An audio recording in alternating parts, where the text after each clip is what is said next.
আজ আমি আলোচনা করব ১৩ মাস বয়সী একটি শিশুর কেস স্টাডি নিয়ে।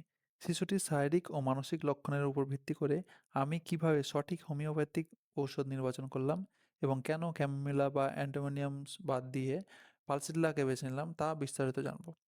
শিশুটির মানসিক বৈশিষ্ট্য ছিল সে অত্যন্ত জেদি এবং রাগী।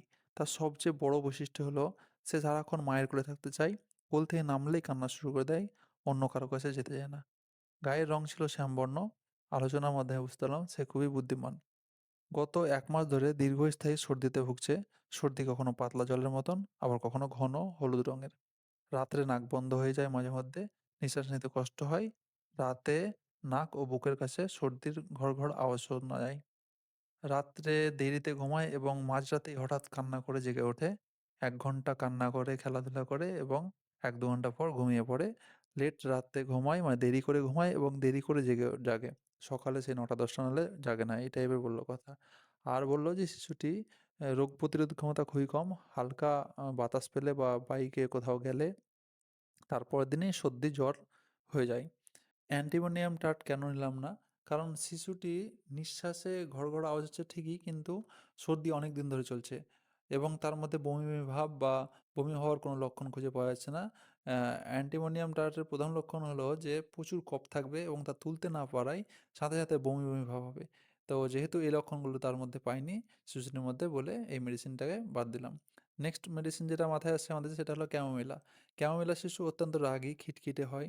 তারা কোলে থাকতে চায় ঠিকই, কিন্তু তাদের কান্নার মধ্যে একটা হিংস্রতা থাকে। তাদের সর্দি ১ মাস ধরে একটানা চলে না। এছাড়াও ক্যামোমিলার সর্দি সাধারণত গরম প্রকৃতির হয়। কিন্তু এখানে সর্দির পরিবর্তন যে রংটা হচ্ছে বা সর্দি যে পরিবর্তন হচ্ছে পালসেটিলার দিকে বেশি ইঙ্গিত করছে। কারণ পালসেটিলার শিশু সবসময় মায়ের কাছে এবং আদর চায়। কোলে থাকলে সে শান্ত থাকে, যা এই শিশুটির প্রধান লক্ষণ। পালসেটিলার প্রধান কিনোট হলো পরিবর্তন। এই শিশুটির সর্দি কখনো পাতলা, কখনো হলুদ রঙের হচ্ছে বা রং বদল হচ্ছে। এটি পালসেটিলার একটি ক্লাসিক লক্ষণ। তারপরে আসছে সাধারণত শ্যামবর্ণ ও শান্ত। অথচ জেদি শিশুর ক্ষেত্রে পালসেটিলা চমৎকার কাজ করে। শান্ত কেন? কারণ মায়ের কোলে থাকলে শান্ত থাকে। জেদি হচ্ছে কি মায়ের কোলেই থাকবে, অন্য কারো কাছে যাবে না। তো এই দুটো গুণই এই শিশুর মধ্যে বর্তমান, তাই পালসেটিলার সঙ্গে ম্যাচ করছে। চোখের জল। শিশুটি সামান্য কান্না করলেই চোখে প্রচুর জল পড়ে, যা পালসেটিলার আরও একটি অন্যতম চারিত্রিক বৈশিষ্ট্য। আর অতীতের একটা ইতিহাস যেটা শুনলাম, যে শিশুটির আগে কান চুলকানোর সমস্যা ছিল।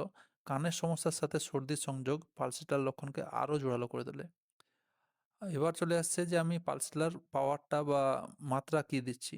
পালসেটিলা এলএম পোটেন্সির 0/1 নির্বাচন করেছি। কারণ এটি অত্যন্ত সূক্ষ্ম এবং শিশুদের উপর কোনো পার্শ্ব প্রতিক্রিয়া বা অ্যাগ্রাভেশন ছাড়াই কাজ করে। আমি এই যে পেশেন্ট আছে তার সমস্ত ডাটাকেই সেভ করে রাখছি, যাতে করে নেক্সট টাইম যদি পেশেন্ট আসে তাহলে তার নতুন যে সিমটম বা লক্ষণ সেটাকে অ্যাড অন করলেই খুব সহজেই আমি এর মেডিসিনটা পেয়ে যাই। তাই আমি পেশেন্টের নাম এবং পেশেন্টের যে মেডিসিন, মানে কোন মেডিসিনটা এর জন্য উপযুক্ত সেই মেডিসিনের নাম লিখে আমি এই কেসটাকে সেভ করলাম। ভিডিওটি শেষ করার আগে আমি একটি কথা বলে যেতে চাই। হোমিওপ্যাথি হলো লক্ষণের বিজ্ঞান।